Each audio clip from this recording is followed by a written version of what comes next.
காமகோடி என்கிற அந்த பெயரில் தான் இருக்கிறது காமம் என்று சொன்னதற்காக அவருக்கு செருப்பு மாலை போட வேண்டும் என்று வெளிப்படையாக தலையங்கத்தில் எழுதினார்கள், கொந்தளித்தார்கள். அதே காமகோடி பீடாதிபதி ஜெயேந்திர சரஸ்வதி சுவாமிகளை கைது செய்தார் ஜெயலலிதா அம்மையார். கலைஞர் இருந்திருந்தால் அதை செய்திருக்கவே மாட்டார், அதற்கு வாய்ப்பில்லை. ஆனால் ஜெயலலிதா செய்தார். காரணங்கள் வேறாக இருக்கலாம். ஆனால் ஜெயலலிதா அம்மையாருக்கு எதிராக யாரும் இங்கே கொந்தளிக்கவில்லை, குமரவில்லை.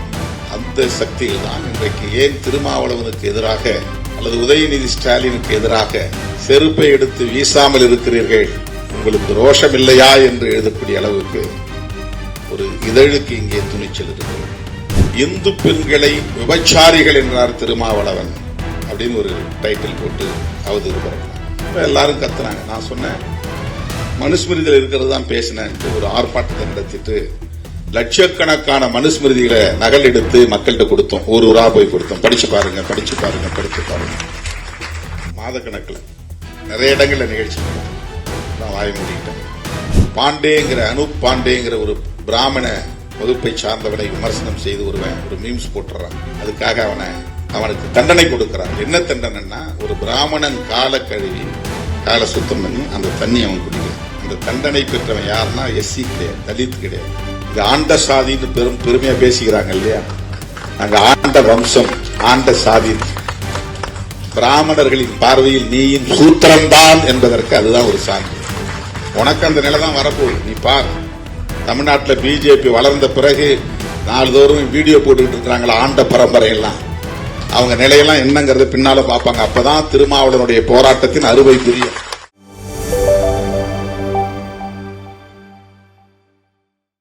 நீதிபதி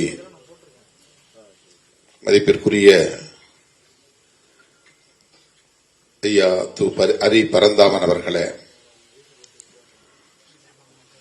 இது ஒரு செயல், இரு நபர்களுக்கு இடையிலான செயல் என்று கருதாமல் இது கருத்தியல் போராட்டம் என்கிற தத்துவார்த்த புரிதல் நமக்கு தேவை. எல்லாவற்றுக்கும் மேலானது அரசமைப்பு சட்டம்தான், அதனை பாதுகாப்பது நமது கடமை என்று எடுத்துரைத்து அமர்ந்திருக்கிற மேனாள் உயர்நீதிமன்ற நீதிபதி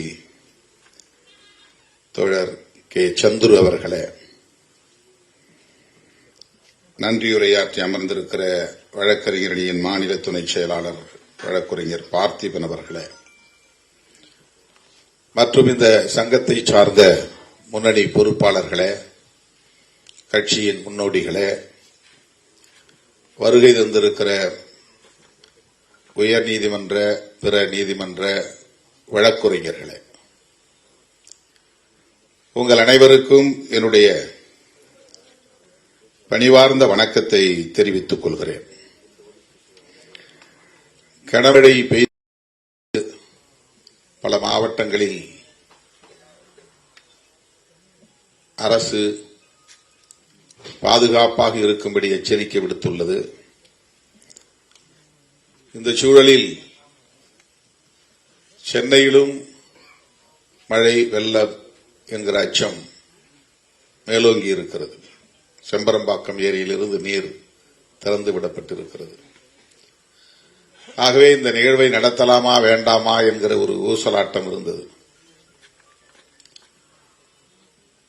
தமிழ்நாடு முழுவதும் ஏற்கனவே நாம் கட்சியின் சார்பில் அனைத்து மாவட்டங்களிலும் நடத்தி முடித்திருக்கிறோம். ஆங்காங்கே வாய்ப்புள்ள இடங்களில் நீதிமன்றங்களிலும் மாவட்ட அளவிலான நீதிமன்றங்களிலும் நம்முடைய வழக்கறிஞரணி சமத்துவ வழக்கறிஞர்கள் சங்கத்தின் சார்பில் ஆர்ப்பாட்டங்களை நடத்தியிருக்கிறோம். என்றாலும் இது இன்னும் விரிவாக பேசப்பட வேண்டும். இந்திய தலைமை நீதிபதி B.R. கவாய் அவர்களுக்கு இழைக்கப்பட்டிருக்கிற அவமதிப்பு என்பது இந்த தேசத்தின் தலைக்குனிவு, வெட்கக்கேடு. இதை யாரும் பெரிதாக பேசவில்லையே என்கிற ஒரு கவலை நமக்கு நெஞ்சை குமைந்து கொண்டே இருந்தது. ஆகவேதான் நம்முடைய ஓய்வு பெற்ற நீதிபதிகள், மூத்த வழக்குரைஞர்களை எல்லாம் வைத்து இப்படி ஒரு நிகழ்வை நடத்த வேண்டும் என்று 2-3 நாட்களுக்கு முன்னர் பார்வேந்தன் அவர்களை தொடர்பு கொண்டு நான் சொல்லியிருந்தேன். நானே நம்முடைய நீதிபதிகள், இங்கே உரையாற்றிய நீதிபதிகளை தொடர்பு கொண்டு இசைவு கேட்டேன். முதலில் ஐயா ஹரிபரந்தாமன் அவர்கள் 23ஆம் தேதிக்கு நான் கேட்டேன். அன்றைக்கு அவர் இல்லை, 22ஆம் தேதி என்று அவர் சொன்னதன் அடிப்படையில் நம்முடைய நீதிபதி சந்துரு அவர்களையும் அண்ணன் வில்சன் அவர்களையும் தொடர்பு கொண்டு இந்த நாளில் நடத்துவதென மிக குறுகிய கால இடைவெளியில் இதை முடிவு செய்தோம்.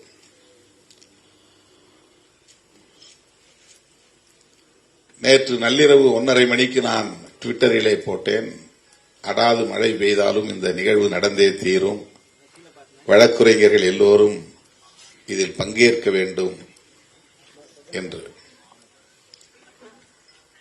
நான் விடுத்த வேண்டுகோளை ஏற்று வருகை தந்து இந்த நிகழ்வை சிறப்பித்துக் கொண்டிருக்கிற உங்கள் அனைவருக்கும் என்னுடைய நன்றியை முதலில் குறித்தாக்குகிறேன்.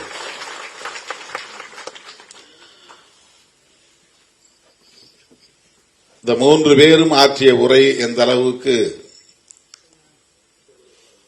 நமக்குள் ஒரு தாக்கத்தை ஏற்படுத்தி இருக்கிறது என்பதை ஒவ்வொருவரும் உணர முடியும். நமக்கு என்ன வலி இருக்கிறதோ அந்த வலிதான் அண்ணன் வில்சன் அவரிடத்திலும் இருக்கிறது, நம்முடைய ஓய்வு பெற்ற நீதிபதிகள் இருவரிடமும் மேலோங்கி இருக்கிறது. உயர்நீதிமன்ற வளாகத்தில் நமக்கு எதிராக சிலர் செயல்பட்ட அந்த செயலாக இருந்தாலும், உச்சநீதிமன்ற வளாகத்திற்குள்ளே தலைமை நீதிபதிக்கு எதிராக நடந்த அந்த செயலாக இருந்தாலும், இவற்றையெல்லாம் நாம் கருத்தியல் சார்ந்து புரிந்து கொள்ள வேண்டும். அதன் அடிப்படையில் நாம் செயல்பட வேண்டும், அதில் உறுதியாக இருக்க வேண்டும் என்பதுதான் இங்கே மூவரும் வைத்த கருத்து. இதைத்தான் நாம் விடுதலை சிறுத்தைகள் கட்சி தொடர்ந்து முன்னிறுத்துகிறது, வலியுறுத்துகிறது.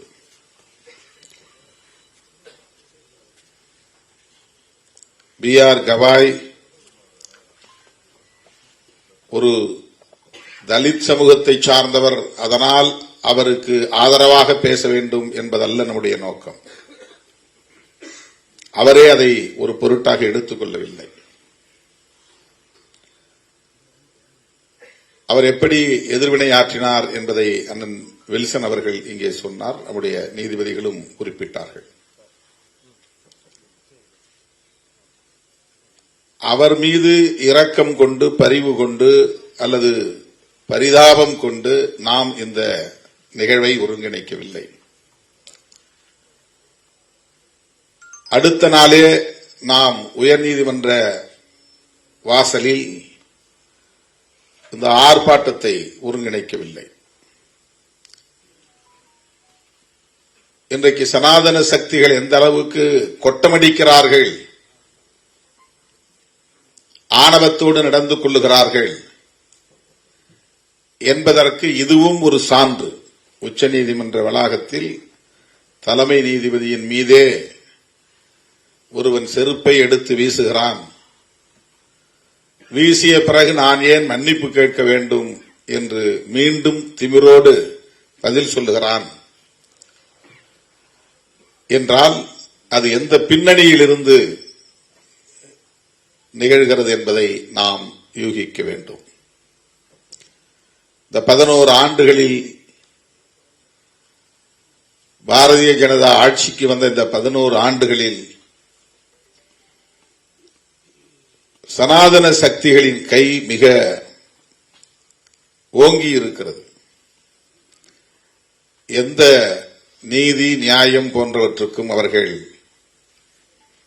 மதிப்பளிக்க தயாராக இல்லை.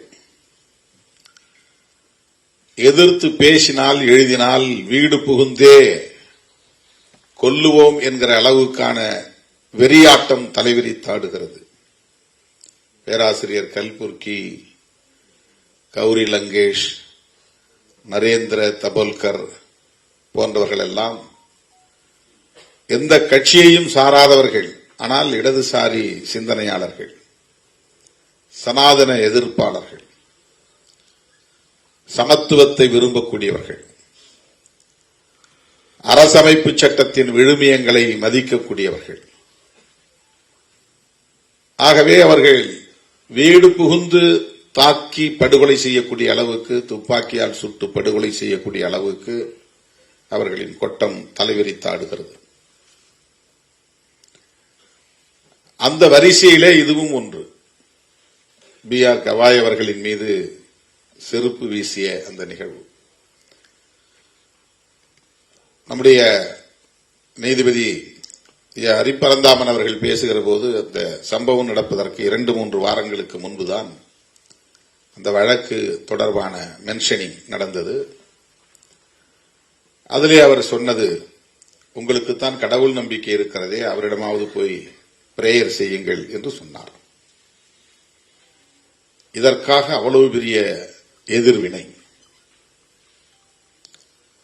அதன் பின்னர் தொடர்ந்து சமூக ஊடகங்களில் மட்டுமல்ல, பெரிய மெயின் ஸ்ட்ரீம் மீடியாக்களிலும், ஆங்கில தொலைக்காட்சிகளிலும் இது தொடர்பாக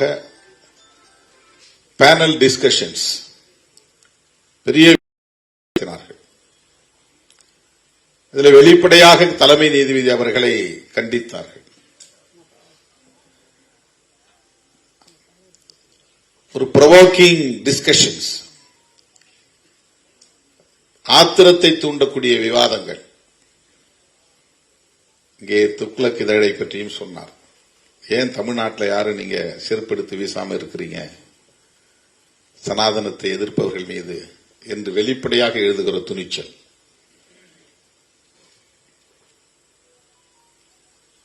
கலைஞர் முதலமைச்சராக இருந்தபோது என்று கருதுகிறேன், அவருடைய குரலோவியத்தை பற்றி இதயம் பேசுகிறது இதழிலே கடுமையாக விமர்சித்திருந்தார்கள். பூரா இதுல வெறும் செக்ஸ் பத்தி தான் நிறைய எழுதியிருக்கிறாங்க அப்படின்னு, காமத்தை பற்றி, காமத்து பாலை பற்றி.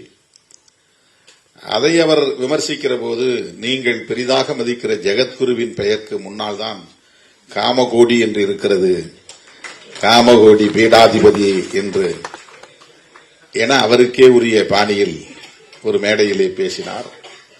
அதற்காக அன்றைக்கு இதயம் பேசுகிறது மணியன், கருணாநிதி செல்லும் இடங்களில் எல்லாம் செருப்பு மாலை போடுங்கள் என்று எழுதினார்.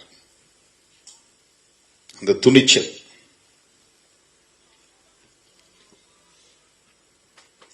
அவர்களுடைய கருத்தியலை யாரும் எதிர்த்து பேசிவிடக் கூடாது, அவர்கள் நம்புகிற தலைமையை யாரும் விமர்சித்து விடக்கூடாது. ஆனால் அதே சங்கராச்சாரியாரின் அடுத்த வாரிசு ஜெயலலிதா அம்மையாரால் கைது செய்யப்பட்டார், சிறைப்படுத்தப்பட்டார். யாரும் வாய் திறக்கவில்லை. ஒரே ஒரு எதிர்ப்பு கூட தமிழ்நாட்டிலிருந்து, இந்தியாவிலிருந்து வரவில்லை.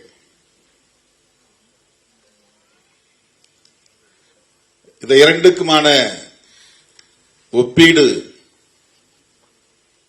நாம் அவர்களை பற்றி புரிந்து கொள்வதற்கு பயன்படும் என்று நான் கருதுகிறேன்.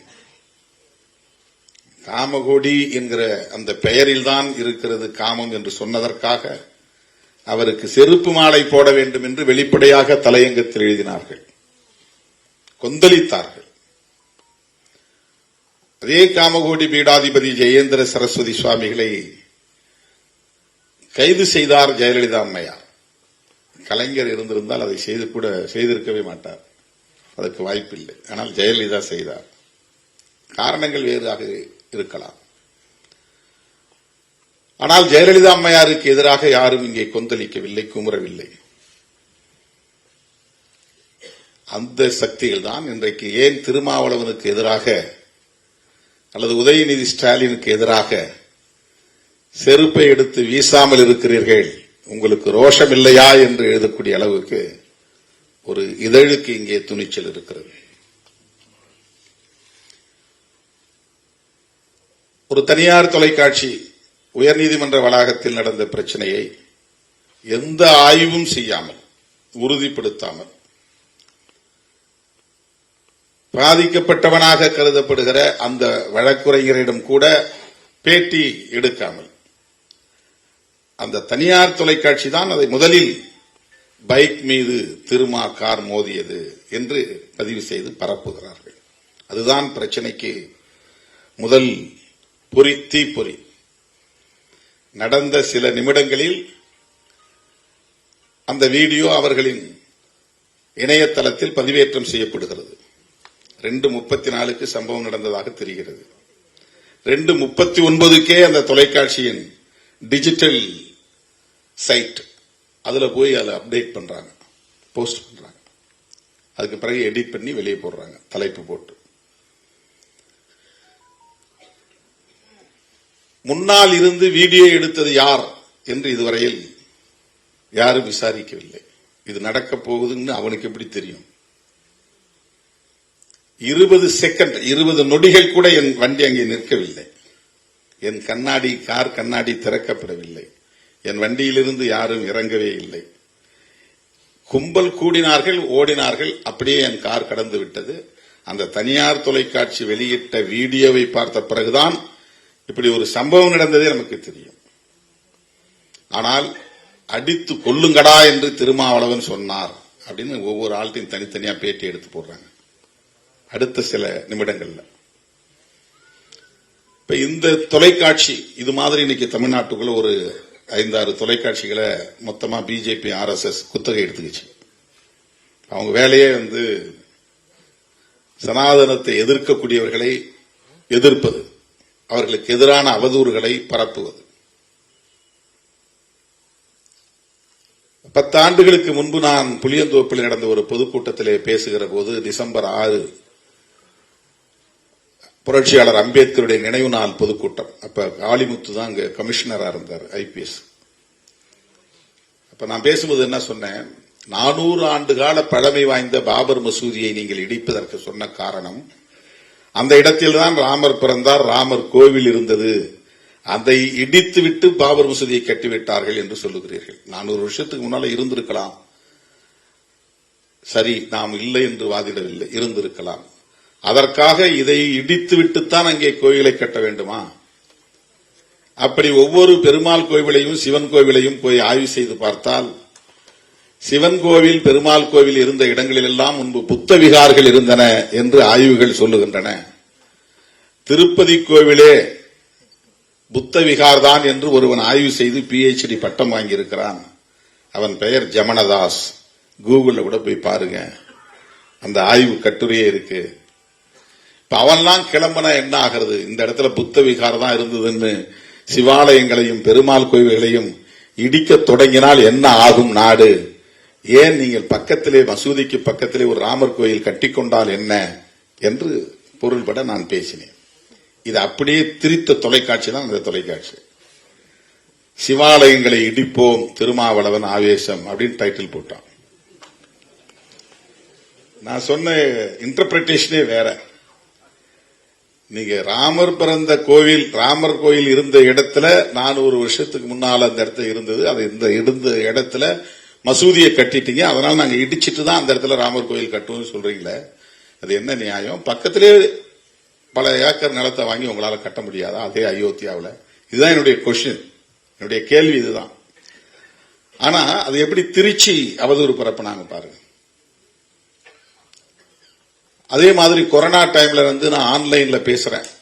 அது பெரியார் பிறந்த நாள், செப்டம்பர் 17. எங்கேயோ ஐரோப்பிய நாட்டில இருந்து ஒரு தம்பி அதை ஒருங்கிணைக்கிறாரு. நான் பேசும்போது மனுஸ்மிருதியை பத்தி பேசுறேன். இப்ப ஐயாங்கெல்லாம் சொன்னாங்கல்ல, அம்பேத்கர் எரித்தார், பெரியார் எரித்தார், அந்த வரலாறெல்லாம் நம்ம படிச்சதுனால படிச்சதை பேச தூண்டுது. படிச்சதை பேசாம இருக்க முடியாது இல்லையா? அப்ப பெரியார், அம்பேத்கர் இவங்கெல்லாம் ஏன் மனுஸ்மிருதியை எரித்தார்கள் அப்படின்னு சொல்லும்போது, பார்ப்பன பெண்மணிகள் உட்பட அனைத்து பெண்களையும் சூத்திர சாதி என்றும், பெண்கள் அத்தனை பேருமே நம்பிக்கைக்கு உரியவர்கள் அல்ல, அதாவது வேற அர்த்தத்தில் அது வருது, கணவனுக்கு மற்றவர்களுக்கு அவங்க நம்பிக்கைக்குரியவர்கள் அல்ல. எந்த நேரத்திலையும் அவங்க தப்பு செய்வாங்க அப்படிங்கிற பொருளிலும் அவங்க சொல்லியிருக்கிறாங்க. இதுதான் மனுஸ்மிருதி. இப்ப ஒட்டுமொத்த பெண் குலத்தையே இழிவுபடுத்துவதாக இது இருக்கிறது அப்படிங்கிற அது ஒரு இன்டர்பிரேஷன் நான் சொல்றேன். உடனே இந்து பெண்களை விபச்சாரிகள் என்றார் திருமாவளவன் அப்படின்னு ஒரு டைட்டில் போட்டு அவதூறு பரப்புனாங்க. இப்ப எல்லாரும் கத்துனாங்க. நான் சொன்னேன் மனுஸ்மிருதியில் இருக்கிறது தான் பேசினேன்ட்டு ஒரு ஆர்ப்பாட்டத்தை நடத்திட்டு லட்சக்கணக்கான மனுஸ்மிருதிகளை நகல் எடுத்து மக்கள்கிட்ட கொடுத்தோம். ஊரா போய் கொடுத்தோம். படிச்சு பாருங்க, படிச்சு பாருங்க, படிச்சு பாருங்க. அது ஒரு பெரிய மாத கணக்கில் நிறைய இடங்கள்ல நிகழ்ச்சி நடத்தணும். எல்லாம் வாய் மூடிக்கிட்டாங்க.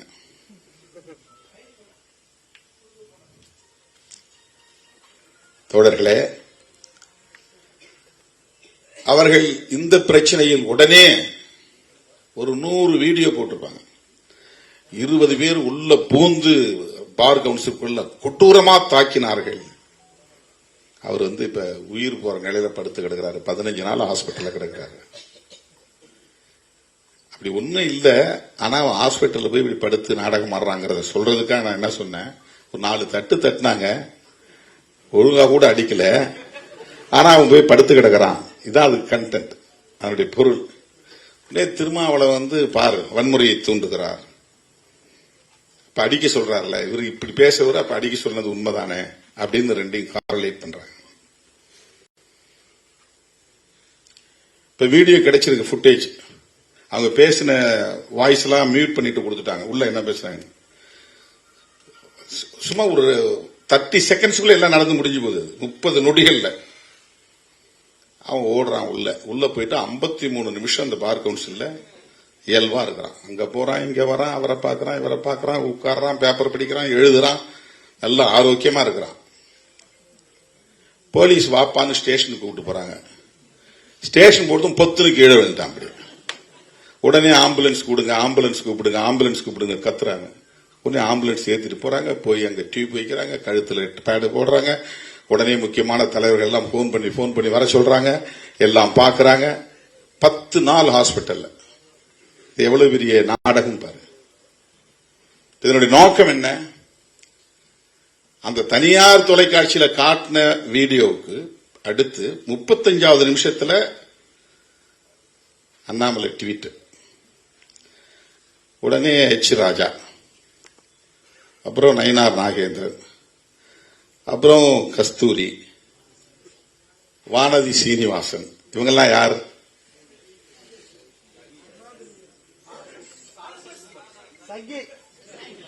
அவ்வளவு பேரும் சங்கிகள். அப்ப திருமாவளவனை எதிர்க்கக்கூடிய அத்தனை பேரும் ஒரே கான்செப்ட்ல இருக்கிறவங்க. அதான் நம்முடைய நீதிபதி சொன்னாரு, நீ மனுஸ்மிருதிக்கு என்னைக்கு எதிராக பேச துணை அன்னைக்கே நீ இதெல்லாம் எதிர்பார்த்துக்கிட்டு தானே இருக்கணும். இந்த தாக்குதல் நடக்கத்தானே செய்யும். நாம் இதை எதிர்பார்க்கிறோம். அதுல பிரச்சனை இல்லை. ஐடியாலஜிக்கல் வார், அதுல எங்களுக்கு எந்த பிரச்சனையும் கிடையாது. நான் முதல்ல சொல்லிட்டேன், எலக்டோரலா உங்களுக்கு திமுக எதிரியா இருக்கலாம், அல்லது அண்ணா திமுக எதிரியா இருக்கலாம், அல்லது வேற யாராவது எதிரியா இருக்கலாம். ஐடியாலஜிக்கலா நாங்க தான் உங்களுக்கு எதிரி. தமிழ்நாட்டை பொறுத்தவரை விசிகே வர்சஸ் பிஜேபி. நாங்க எலக்டோரலா உங்களை காம்பீட் பண்ணல. உங்களுக்கு தமிழ்நாட்டில் 2வது இடத்துக்கு வரணுங்கிறது தான் இந்த தேர்தலில் உங்களுடைய போட்டி. அப்போ ஏடிஎம்கேவே நீங்க காலி பண்றதுதான் உங்க நோக்கம். இதான் உங்க ஹிடன் அஜெண்டா, அவங்கள தூக்கி போடணும்னு. அந்த விவரம் தெரியாம அதிமுக அவங்களோட உறவாடிக்கிட்டு இருக்காங்க நம்ம கவலை.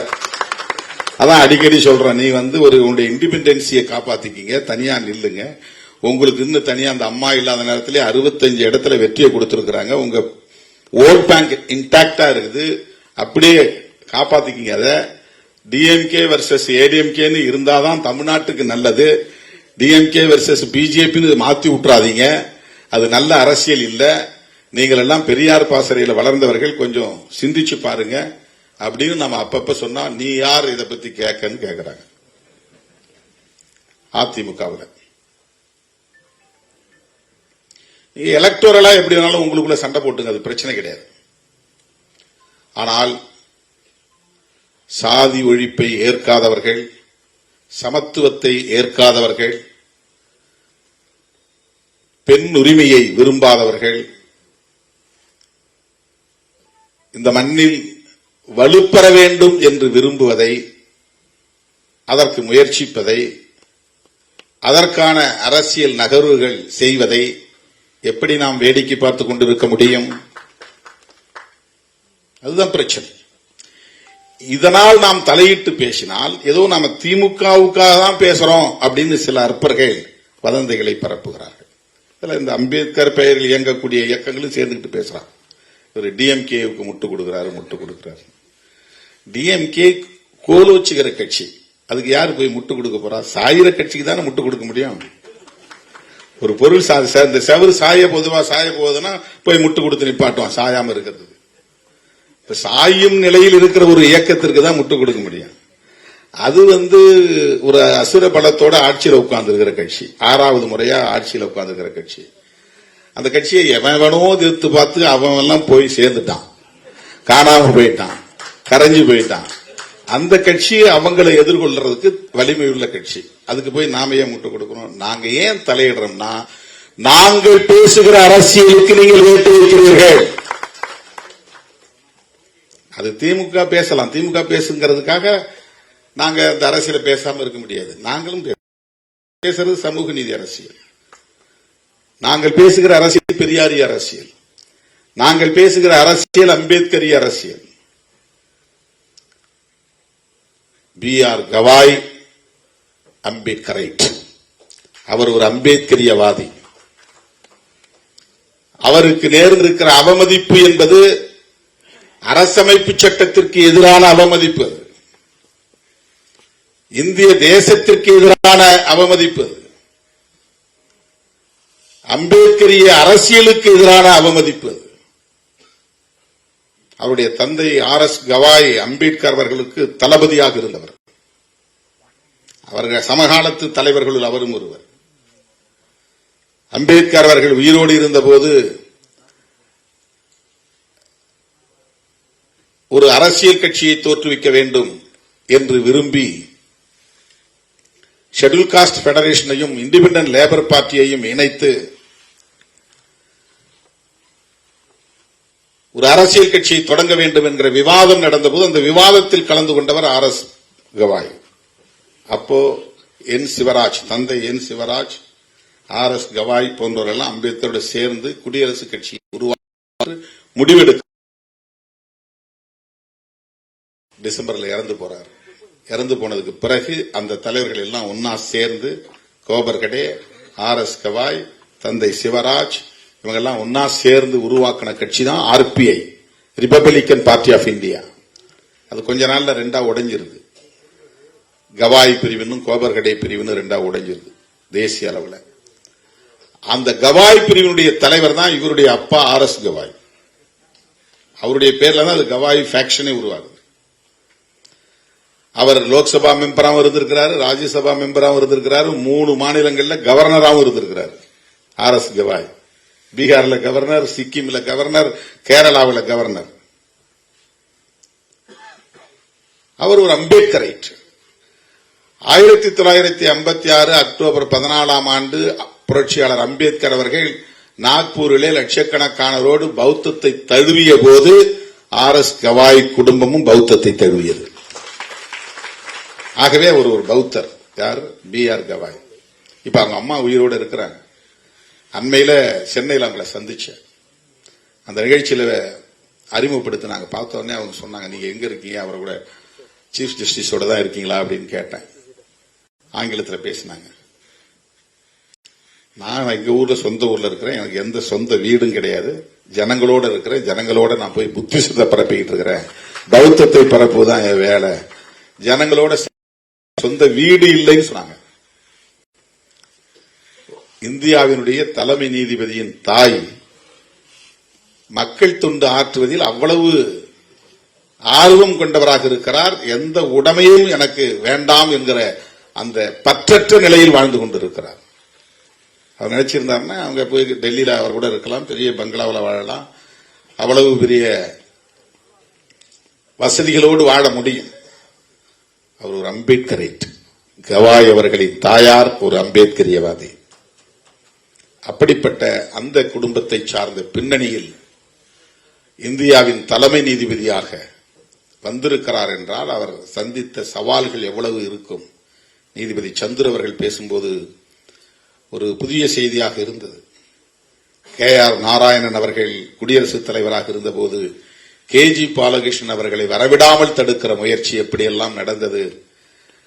அதனால் எந்த நீதிபதி நியமனத்திற்கும் கையெழுத்திட மாட்டேன் என்ற அறப்போரை KG பாலகிருஷ்ணனுக்காக KR நாராயணன் மேற்கொண்டார் என்கிற அந்த செய்தி.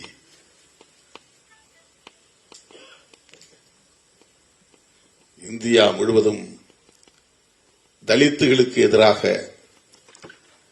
இதர பிற்படுத்தப்பட்டவர்களுக்கு எதிராக எவ்வளவு மோசமான ஒடுக்குமுறைகள் இருக்கின்றன என்பதற்கு இவையெல்லாம் சான்றுகள். இதுல நீதிபதி ஹரிபரந்தாமன் அவர்கள் பேசுகிற போது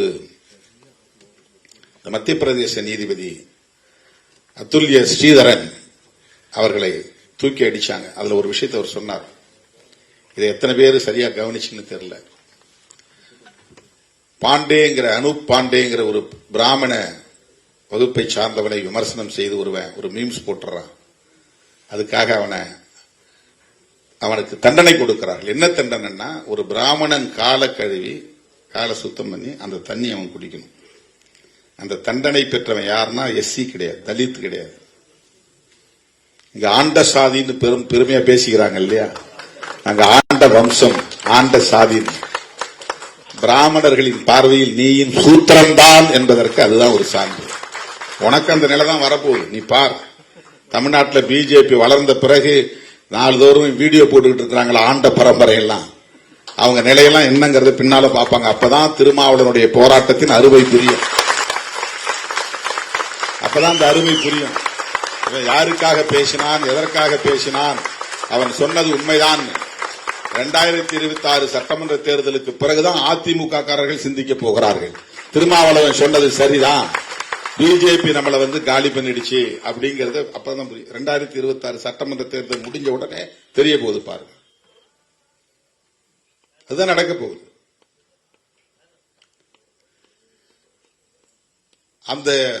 அந்த பையன் OBC சமூகத்தை சார்ந்தவன். அவனுக்கு கொடுத்த தண்டனை அவன் காலை கழுவி அந்த தண்ணீரை குடிக்க வேண்டும் என்பது. அந்த சம்பவத்தை எதுக்காக குறிப்பிட்டார்னா, அந்த ஜட்ஜ் இருக்காரு பாருங்க, அதுல்ய ஸ்ரீதரன், அதை அவர் கண்டிக்கிறார். அவன் மேல நடவடிக்கை எடுக்க சொல்றார். இதுதான் சனாதன சக்திகளுக்கு பிரிக்கவில்லை. இந்த மாதிரி பல விஷயங்கள். இன்னொன்னு நான் சொல்ல மறந்துட்டேன்னு சொன்னார். நானும் அந்த வீடியோ வரும்போது பார்த்துட்டு வந்தேன். என்னன்னா, இப்ப சிந்தூர் ஆபரேஷன் நடந்தது இல்லையா? அந்த சிந்தூர் ஆபரேஷனை லீட் பண்ணி நடத்தினவங்க நம்முடைய இந்தியன் ஆர்மியில 2 பேருமே பெண்கள். அவங்க இஸ்லாமிய சமூகத்தை சார்ந்தவர்கள். அது பற்றி கருத்து சொல்லுகிற போது அமைச்சர் சொல்றாரு, இந்த துறையை சார்ந்த அமைச்சர், உங்க சகோதரிகளை வச்சே உங்களை வீழ்த்தணும் பாரு அப்படின்னு சொல்றாரு. அவங்க இந்தியன் ஆர்மியில தானே இருக்காங்க, அவங்க இந்தியன் தானே, இந்திய மக்களுக்காக, இந்திய தேசத்திற்காகத்தானே அந்த போராட்டத்தை நடத்தினாங்க. அவன் புத்தி எப்படி வேலை செய்யுதுன்னு பாருங்க. நீயும் முஸ்லீமு, இந்த அம்மாவும் முஸ்லீமு, உங்க சகோதரி வச்சே உங்களை நாங்க காலி பண்ணோம். அதை விட முக்கியமா அவ யார சொல்றான்னா, பயங்கரவாதிகளை சொல்றான். இப்ப பயங்கரவாதிகளின் சகோதரி அப்படின்னு சொன்னத இவர் கண்டிக்கிறார். யார் கண்டிக்கிறது? அந்த மத்திய பிரதேசத்தை சார்ந்த ஜட்ஜ், ஹைகோர்ட் ஜட்ஜ். அவர் அங்க இருக்கிற இடத்துல அவருடைய ரேங்க் 3, அதாவது கொலிஜியத்தில் இடம்பெறக்கூடிய அளவுக்கான தகுதியை படைத்தவராக இருக்கிறார். அவரை தூக்கி சத்தீஸ்கர்ல போடுறாங்க. அங்கேயும் போடக்கூடாதுன்னு தூக்கி அடிக்கிறான். அலகாபாத்துக்கு போடணும்ன்றான். கவர்மெண்ட் போய் தலையீடு செய்து இன்டர்வீன் பண்ணுது. ஏன் அப்படின்னா, அலகாபாத்ல சத்தீஸ்கர்ல இருந்தா மாவோயிஸ்டுகளுக்கு எதிராக நாம எடுக்கிற நடவடிக்கைகளை இவர் கண்டிப்பாரு, விமர்சிப்பாரு, வழக்கு போடுவாரு, சுவமோட்டோவா இதை எடுத்துக்குவாரு. அப்ப அந்த ஜட்ஜி ஒரு லெப்ட் ஓரியன்டா இருக்கிறாரு, ஒரு டெமோக்ரட்டைஸ்டா இருக்கிறாரு. அவர் பாதிக்கப்படுகிற மக்களுக்கு நீதி வழங்கக்கூடிய பார்வை உள்ளவரா இருக்கிறாரு அப்படிங்கிறது அதுல பிரச்சனை. சனாதன சக்திகளுக்கு எதிராக இருக்கிறார் அப்படிங்கிறது தான் பிரச்சனை. அதனால அவரை தூக்கி அலகாபாத்ல போட்டாங்க. அவர் 7th ரேங்க்ல போயிருவார். உச்ச நீதிமன்ற நீதிபதியாகவும் வரவிடாமல் தடுப்பது, வந்தாலும் தலைமை நீதிபதியாக வரவிடாமல் தடுப்பது, இதெல்லாம் டிலே டாக்டிக்ஸ். இங்கேயும் அங்கேயும் தூக்கி அடிச்சு லேட் பண்ணி கடைசியா சொன்னார் பாருங்க கரெக்டா. மற்றவங்க வந்தா 2 வருஷம் 3 வருஷம் நீதிபதியா இருக்க முடியும்.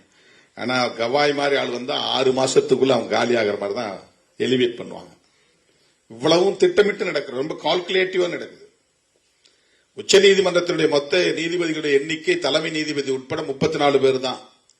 இந்த 34 பேர்ல எத்தனை பேர் ஓபிசி? இங்க எஸ்சிக்கு எதிராக போராட்டம் நடத்துற ஓபிசி இதை பத்தி என்னைக்காவது சிந்திச்சிருக்கிறாங்களா?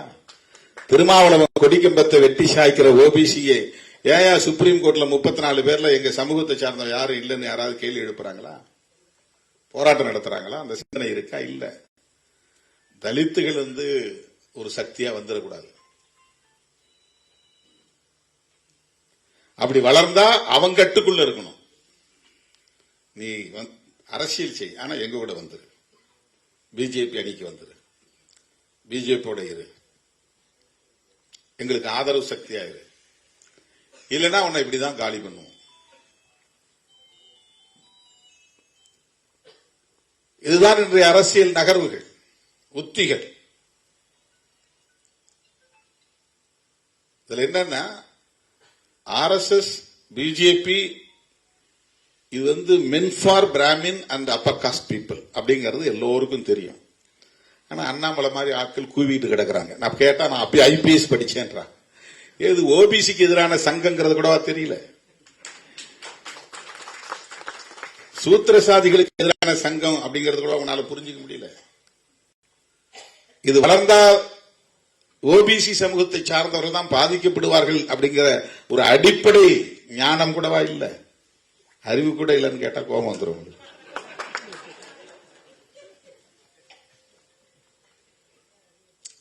இதை புரிஞ்சுக்க வேண்டாமா? இப்படி ஒரு இயக்கத்தை கொண்டு வந்து இங்க தமிழ்நாட்டுக்குள்ள பெரியார் அரசியல் செய்து பண்படுத்திய இந்த மண்ணுக்குள்ள ஒரு சனாதன சக்தியை வலிமை பெற வைத்தால் ஒரு 20 வருஷத்துக்கு பின்னால தமிழ்நாடு என்ன நிலைமைக்கு ஆகும் அப்படிங்கறது எண்ணி பார்க்க வேண்டாமா? அந்த கவலையிலிருந்து தான் நாம பேசுறோம்.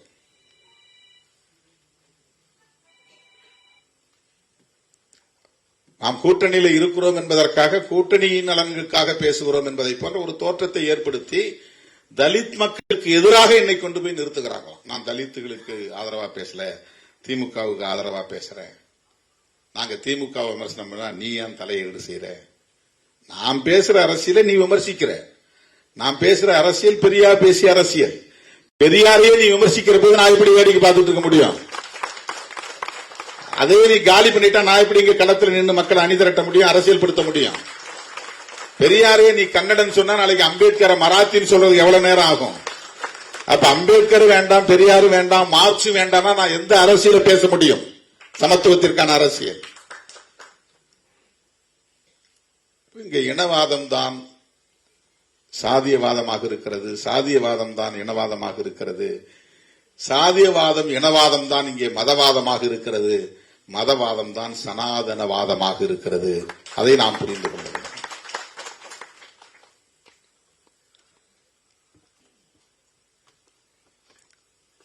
உச்சநீதிமன்றம் என்பது வெறும் தீர்ப்புகளை சொல்லுகிற ஒரு இடம் அல்ல. வெறும் அப்பல்லேட் அத்தாரிட்டி அப்படிங்கிற அடிப்படையில் மட்டும் அதை பார்க்க முடியாது. ஹைகோர்ட்ஸ்ல போடக்கூடிய தீர்ப்புகள் எல்லாம் மேல கொண்டு போய் மேல்முறையீடு செஞ்சா அங்க நமக்கு ஒரு ரெமெடி கிடைக்கும் அப்படிங்கிறது அல்ல.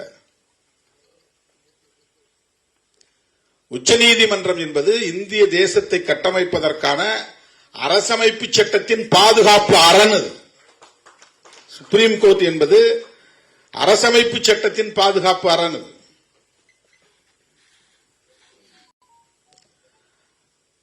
கேசவானந்த பாரதி வழக்கில் அரசமைப்பு சட்டத்தின் பேசிக் ஸ்ட்ரக்சர் பாதிக்கப்படக்கூடாதுன்னு தீர்ப்பு கொடுத்திருக்கிறாங்க. நீ அமன் பண்ணலாம், எத்தனை முறை வேண்டாலும் அமன் பண்ணலாம். அரசமைப்பு சட்டத்தில் நீ திருத்தங்களை கொண்டு வரலாம். ஆனால் அதனுடைய அடிப்படை கூறுகளில் கை வைக்கக்கூடாது.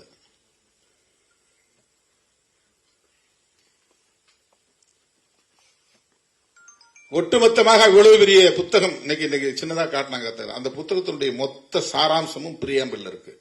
இந்த பிரியாம்பிள் அப்படிங்கிற அந்த ஒரு பக்கம் 10 வரி, அதுதான் புதிய இந்தியாவை கட்டமைப்பதற்கான கோட்பாட்டு அறிக்கை. அது ஒரு மேனிபெஸ்டோ. அது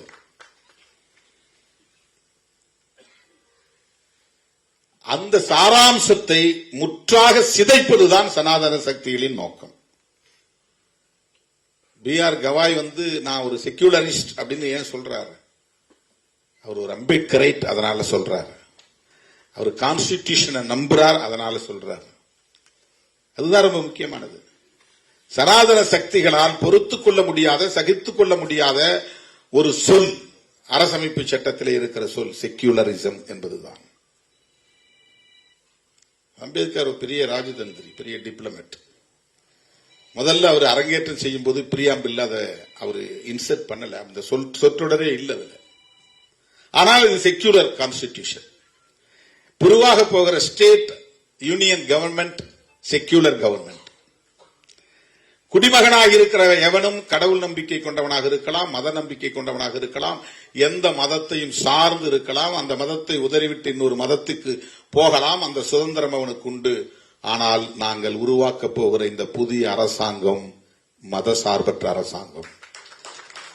அதுதான் அந்த கோட்பாடு, அதுதான் அந்த பிரியாம்பிள். இது சாதாரணமான போராட்டம் இல்லை. உலகத்தில் எல்லா நாடுகளும் மதம் சார்ந்த அரசுகளை கொண்டிருக்கின்றன. உலகத்தில் இருக்கிற எல்லா நாடுகளும் அரச மதத்தை கொண்டிருக்கின்றன. ஒரு ஸ்டேட் ரிலிஜன் கான்ஸ்டிடியூஷன்ல இருக்கு. எவ்வளவு பெரிய ஆற்றல் உள்ளவராக, அறிவாண்மை உள்ளவராக இருந்திருந்தால் அவர் இந்த சட்டத்தின் மூலம் இந்த அரசு ஒரு மதசார்பற்ற அரசாகத்தான் இருக்கும் என்பதை எஸ்டாப்ளிஷ் பண்றார். அது என்ன பெரிய விஷயம் அப்படின்னா, அம்பேத்கருக்கு நேர் எதிரான கொள்கை எதிரியாக இருக்கிற காந்தியடிகளும் செக்யூலரிசத்தை ஆதரித்தார் என்பது அடிக்கோடிட வேண்டிய செய்தி. அம்பேத்கர் அவர்களோடு முரண்பட்ட பண்டிட் ஜவஹர்லால் நேரு அவர்களும் செக்யூலரிசத்தை ஏற்றுக்கொண்டார். இந்த 2 தலைவர்களும் எதிர்த்திருந்தாங்கன்னா இதை நடைமுறைக்கு கொண்டு வந்திருக்க முடியாது. அன்றைக்கு மிகப்பெரிய சக்திகளாக விளங்கிய, அரசியல் சக்திகளாக விளங்கிய காந்தியடிகளும் பண்டிட் ஜவஹர்லால் நேரு அவர்களும் புரட்சியாளர் அம்பேத்கர் அவர்களோடு இந்த ஒற்றை புள்ளியில் உடன்பட்டு நின்றார்கள். அதனால் இந்த கான்ஸ்டிடியூஷன் செக்யூலரிசம் என்பதை ஒரு முக்கியமான கோட்பாடாக முன்னிறுத்துகிறது. அதை சிதைக்க வேண்டும் என்பதுதான் சனாதன சக்திகளின் நோக்கம். அதுதான் இவ்வளவு பெரிய ஸ்ட்ராட்டஜி. கட்சி ஆரம்பித்து, கட்சி மூலமாக ஆட்சியை கைப்பற்றி, ஆட்சியை தக்க வைத்து, தனிப்பெரும்பான்மை உள்ள ஒரு ஆட்சியாக யாருடைய தயவும் இல்லாமல் வருகிற போது இந்த சட்டம் தேவையில்லை என்று வெளிப்படையாக தூக்கி எறிய முடியும். அதுதான் அவர்களின் நோக்கம். இப்ப ஒவ்வொன்றாக அவர்கள் நீர்த்து போக வைத்துக் கொண்டே இருக்கிறார்கள். குடியுரிமை சட்டம் இந்த அரசமைப்பு சட்டத்திற்கு எதிரானது. ஜம்மு காஷ்மீரை யூனியன் பிரதேசங்களாக உடைத்தது அரசமைப்பு சட்டத்திற்கு எதிரானது.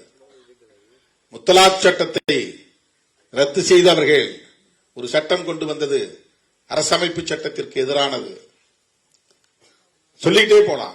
இதெல்லாம் டைலூட்டிங் த வேல்யூஸ் ஆஃப் கான்ஸ்டிடியூஷன். அரசமைப்பு சட்டத்தினுடைய விழுமியங்களை மெல்ல மெல்ல நீர்த்து போக செய்கிற நடவடிக்கைகள் நாடு இருக்கிறது.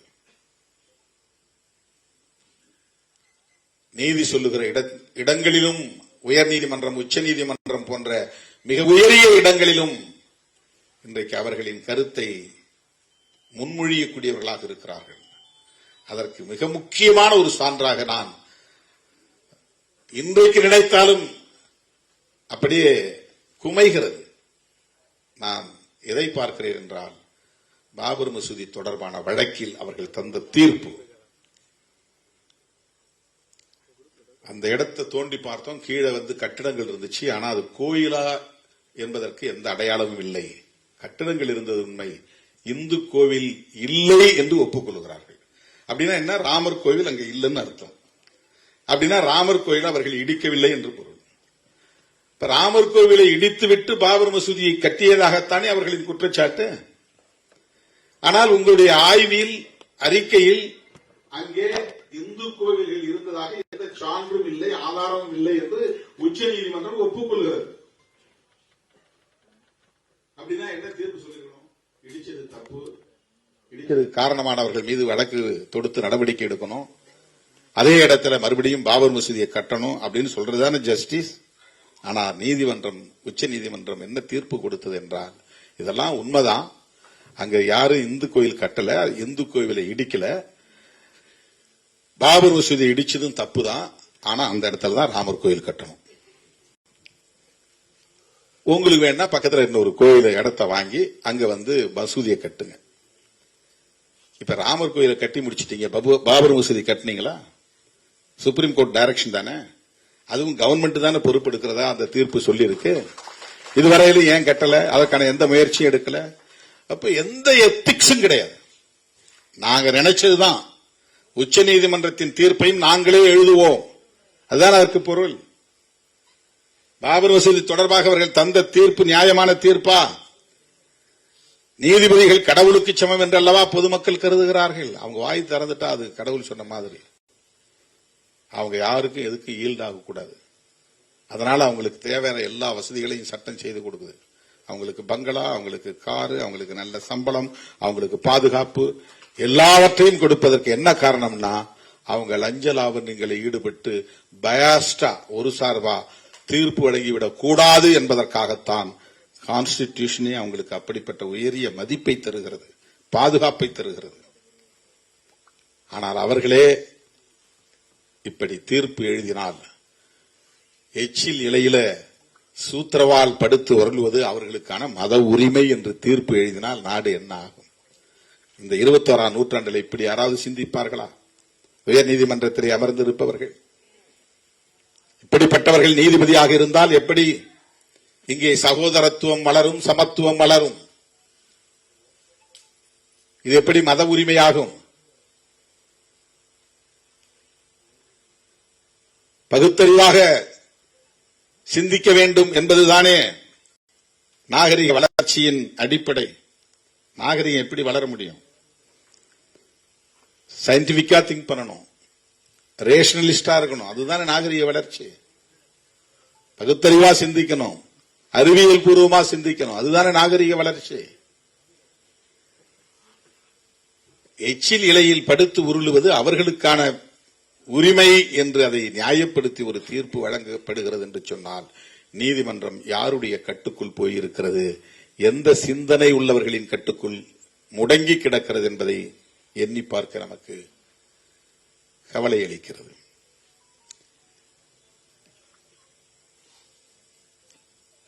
அரசமைப்பு சட்டத்தின் பாதுகாப்பு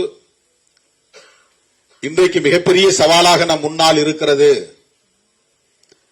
B.R. கவாய் ஒரு தலித் அல்லது ஒரு பௌத்தர் என்பதனால் அவமதிக்கப்பட்டார் என்பதை விட, அவர் உள்வாங்கி இருக்கிற அரசியல் அவர்களுக்கு வெறுப்பை உமிழ்கிறது. ஒருபுறம் அம்பேத்கர் ஜெயந்தி கொண்டாடிக்கொண்டே, அம்பேத்கர் சிலையை வைத்துக் கொண்டே, அம்பேத்கருக்கு அஞ்சலி செலுத்திக் கொண்டே அவர் விரும்பிய ஒரு தேசத்தை கட்டமைப்பதற்கு எதிராக இருக்கிறார்கள். கான்ஸ்டிடியூஷன் போச்சுன்னா அதுக்கப்புறம் நம்ம இயக்கமே நடத்த முடியாது. நமக்கு இருக்கிற ஒரே வெப்பன் இன்னைக்கு அதுதான். அதனுடைய பிரியாம்பிள் தான். அது முன்மொழியக்கூடிய சுதந்திரம், சமத்துவம், சகோதரத்துவம் என்கிற அந்த கோட்பாடுகள் தான்.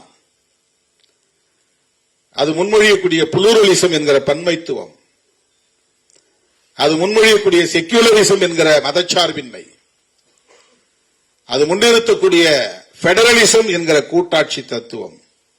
இதுதான் அரசமைப்பு சட்டத்தினுடைய முக்கியமான விழுமியங்கள். இவை அனைத்துக்கும் எதிரான சக்திகள் தான் சனாதன சக்திகள்.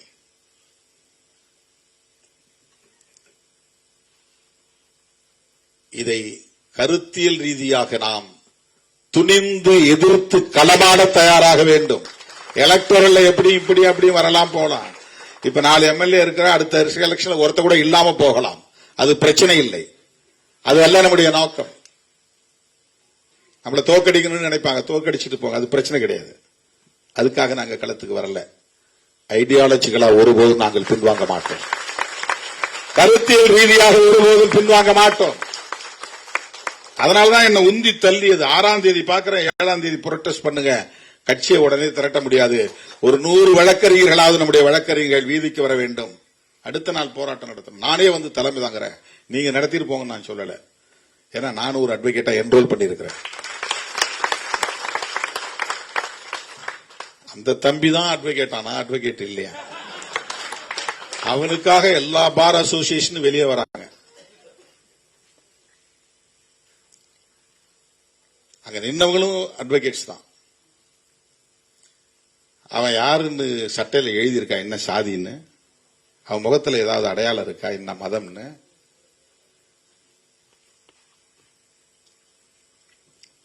எப்படி பார் அசோசியேஷன் வந்து இந்த மாதிரி ஒரு ரொம்ப ஆச்சரியமா இருக்கிறது. அதாவது இந்தியாவின் தலைமை நீதிபதி இருக்கிற உட்கார்ந்து இருக்கிறவரும் அடிப்படையில் ஒரு வழக்கறிஞர் தானே. அவரு ஒரு வழக்கறிஞரா இருந்துதானே பிறகு நீதிபதியாக எலிவேட் ஆகி வராரு. அவர் மேல செருப்படுத்தி வீசினதுக்கு ஏன் உங்களுக்கு யாருக்குமே பதறல, பதைக்கல, கோபம் வரல, ஆத்திரம் வரவில்லை?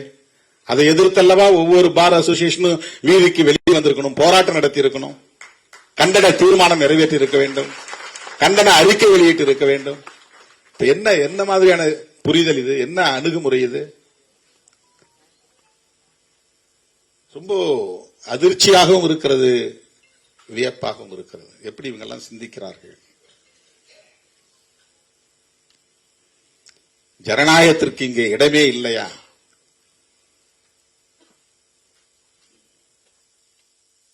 ரெண்டு மூணு பார் அசோசியேஷன்ல எனக்கு எதிராக கண்டன தீர்மானமே போடுறாங்க. வேற எந்த தலைவரையாவது அந்த மாதிரி வழிமறிச்சு நிக்க முடியுமா?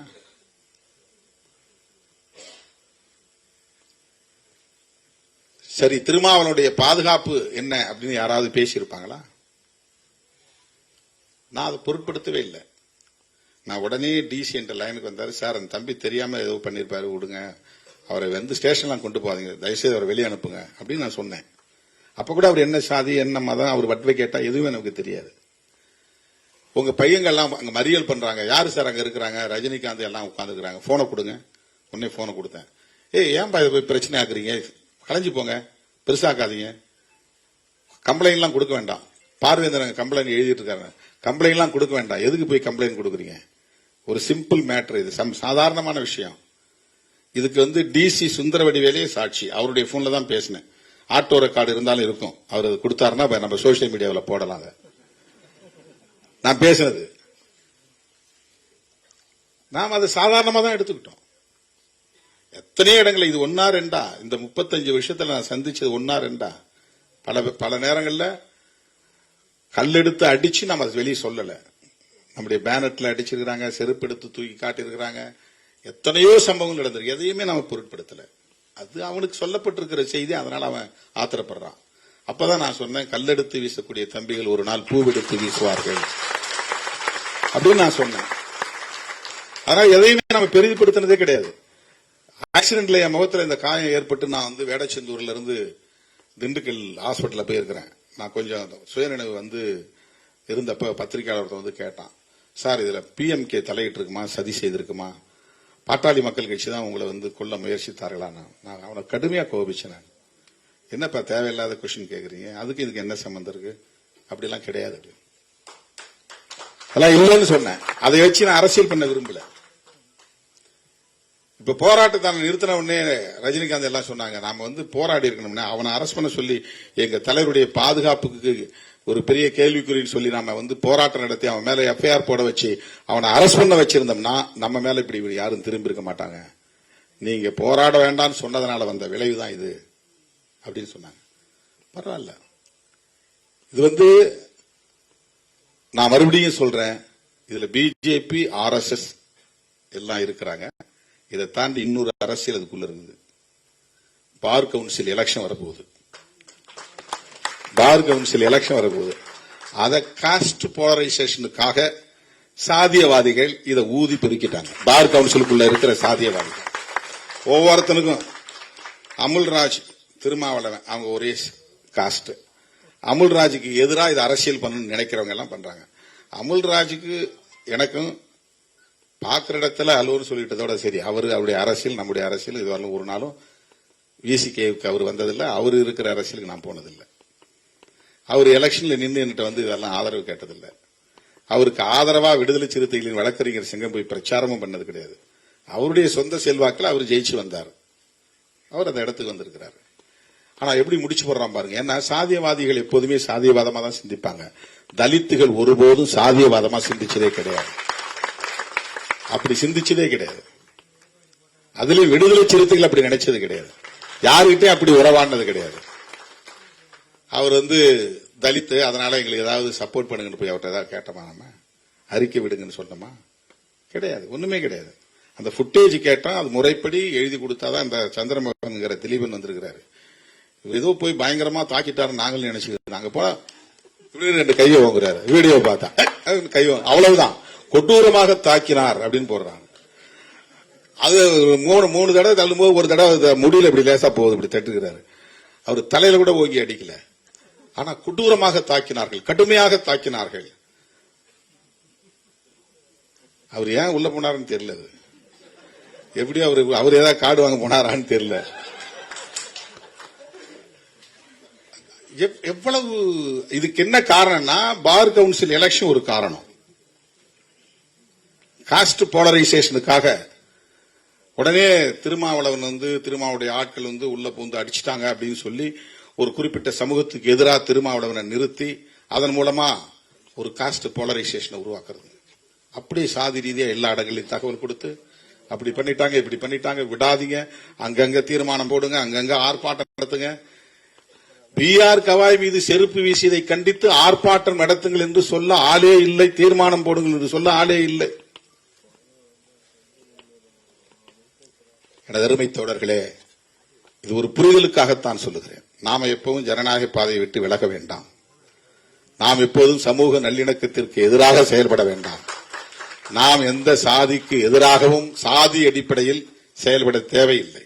வன்கொடுமைகளை கண்டிப்போம், அது வேறு. ஆணவ கொலைகள் நடந்தால் கண்டிப்போம், சாதிய வன்கொடுமைகள் நடந்தால் கண்டிப்போம்.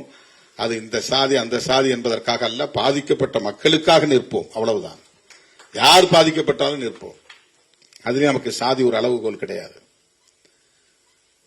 இந்திய அரசமைப்பு சட்டத்திற்கு மிகப்பெரிய ஆபத்து சூழ்ந்திருக்கிறது.